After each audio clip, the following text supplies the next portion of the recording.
Hey YouTube, it's Alicia here. Y'all, I'm here to talk about WWE. So y'all, without further ado, I got juice, I got tails, and I got a lot of to say about certain things. So without no further, and let me say further ado, let's get started. Okay, so let's get this started. Y'all, let me tell you this. Monday night and Tuesday night pretty impressed me like those two nights on Raw and SmackDown. So we're gonna start with Raw. So first and foremost, we have first of all, as y'all know, this is September and they always do the Connor cure and everything. All the superstars wear their shirts and everything. So I always like appreciate them doing that. Can't wait to see what they're gonna do for October. So yay! That's that. Alright. Now, now I'm gonna say this to be saying this. Y'all, when I say y'all, I want to start with none other the big controversy from last week. The three-way King of the Ring match.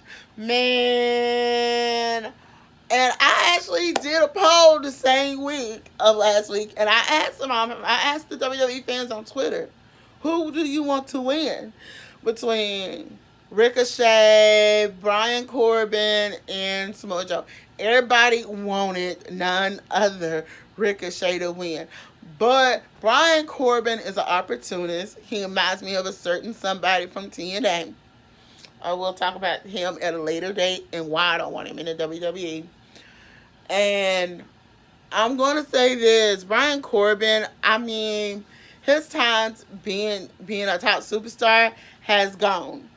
I mean, to me, he's more of a jobber. I think everybody will agree with me. So I don't get why Vince McMahon constantly is pushing him. Yeah, he won. Do I think he should have won over Ricochet or Samoa Joe? No, I don't. I feel like this is Vince McMahon's doing, trying to build him up, and I'm really going to tell y'all, I don't see um, Brian Corbin as a top superstar. That's one. He's not a top superstar. That's one. Number two, um, would you spend a ticket just to go? And the question with this is, will you spend a ticket just to go see Brian Corbin? So now we know who is going to be for the King of the Ring.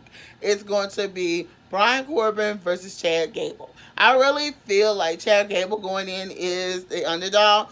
But and WWE never say never when it comes to these underdogs. And the underdogs have I really want Chad Gable to win, so we're gonna have to see at Clash of Champions who's gonna win. Alright? But I'll get my predictions on that at a later date. So the next thing I want to talk about, let's talk about Rey Mysterio and Metalik. I'm sorry if I'm botching his name, y'all. That was a great wrestling match. I've been wanting to see stuff like this. Is what I want to see. I want to see Rey Mysterio help showcase other lucha libre wrestlers in the company. Like this. This is how I want to see it. I don't always want to see Ray bury these guys or Ray is the oldest, so yeah, Ray pick up the win. But it was just the caliber of wrestling. I love the respect. You don't hardly see the respect after a match and like a shaking of a hand or like good congratulations on your win. Maybe I get you next time, something like that. But no, Greg Metalik, what did he do? Greg Metalik, once he lost. We never knew a lot about Greg Metalik.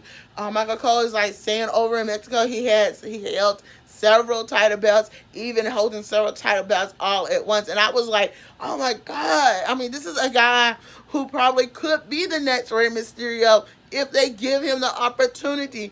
Now, as y'all know, you had two Lucha Libre wrestlers I don't know if they released them or not, But I was like, I was like kind of upset when I heard that the contract Sin Cara was going to be up, and Lataro. I hope I pronounced his name right. But this is a match with Mehmet Talik and Rey Mysterio. This is the type of matches I want to start seeing on the WWE when it comes to the Lucha Libre wrestlers that comes into the WWE, especially our mass wrestlers. So I mean, let me hear y'all thoughts about it.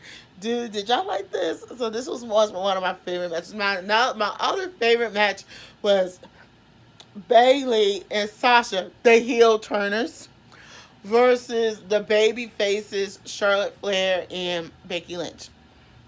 Y'all know Becky Lynch and Charlotte Flair do not get along at all. This was a pretty good match, but even though that Charlotte Flair and Becky picked up the win, I won't say at Clash of Champions they're going to pick up the win. Charlotte Flair will not, and I'm telling y'all know how I feel about Charlotte Flair. I'm going to say this. I'm gonna put my 2 cents in at Clash of Champions, but this was a hell of a good match. I mean, if you don't think this was a good match, that's you. But this to me was a hell of a good match. Now, those are my top three moments on Raw. But before I leave Raw, one precious moment I loved every year when they do the Connor Cure is seeing WWE superstars bring out children and with their little wrestling names, and I just think it was so cute.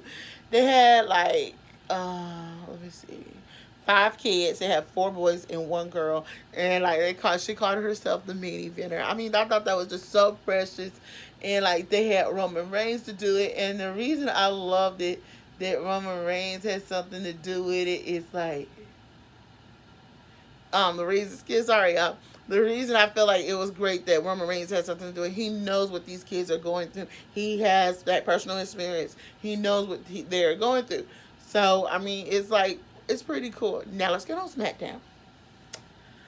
So, we know for a fact that Shane thought he was slick with this King of the Ring thing. No, and then you try to fire Kevin Owens. I don't feel like this is just a storyline. I feel like it's time for Stephanie McMahon to make not Weasel, Sashay her butt back to the WWE, put her brother in place. It's time to take Shane McMahon out of power. I mean, not take the McMahons out of power, but take Shane out of power. Shane only think about certain people. That's one. Certain people he favors. He pushed them, but you don't see a lot of the other wrestlers not getting now opportunities like I've been saying. There's a lot of other wrestlers that deserves opportunities. I understand the thing with Roman Reigns. Roman Reigns is the Roman Reigns and Seth Rollins is the muggle. Let me just say, Roman Reigns and Seth Rollins is that, effing show. Let's just put it like that. And to me, yeah, that's just how it works. That's how that works. Now, I'm gonna say this, and I'm gonna say it to me. I feel like Shane McMahon is abusing his power. That's one. He's only playing favorites to certain superstars. Do I feel bad that Elias is injured? Let me just say, let me see how I can put this. No, I don't. Because the reason I say no, I don't feel bad. I'm sorry that he is injured, but I don't feel bad that he's injured. Now, under one tradition, to me, he's not excuse me, y'all. To me, he's just not a top superstar. That's when he's more of a jobber. So, I don't know why he's always getting airtime after airtime after he's getting every week it's airtime. And like to me, I'm gonna say this. Shane McMahon has a lot to do with it. Now, the match with I always said the reason I'm playing bias with the Randy Orton, Kofi Kingston thing, because I'm a big Randy Orton fan, but I also am a big Kofi Kingston fan. So I'm biased with this situation, but you will hear me talk about that at the Clash of Champions predictions. So stay tuned for that. Let's see what else we got to talk about. Let's talk about this when Mandy Rose versus Crazy herself, Nikki Cross. How dare she dog Nikki Cross's looks? I mean, they have to have her do this to everyone, from Nikki Cross to Naomi. I mean, who else? Oh, it's like nothing. And I feel like, yeah, her and Sonya Deville is deserving. Sonya Deville is deserving of a tag team title, but not with Mandy. Not with Mandy. I'm sorry. I don't think that. Now, my thing is, if you're gonna play a tag team partner, make sure you have a good one. And I'm still.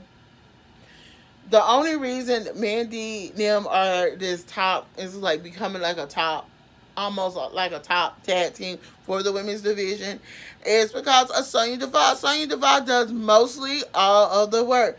I will say Mandy does about 30 to 20% of the work, but I will say about 90% of that wrestling work is done by Sonya Deville. So y'all, let's see. So let me hear y'all thoughts on that situation, and if you want me to go more in depth with that. But that's that match. Then,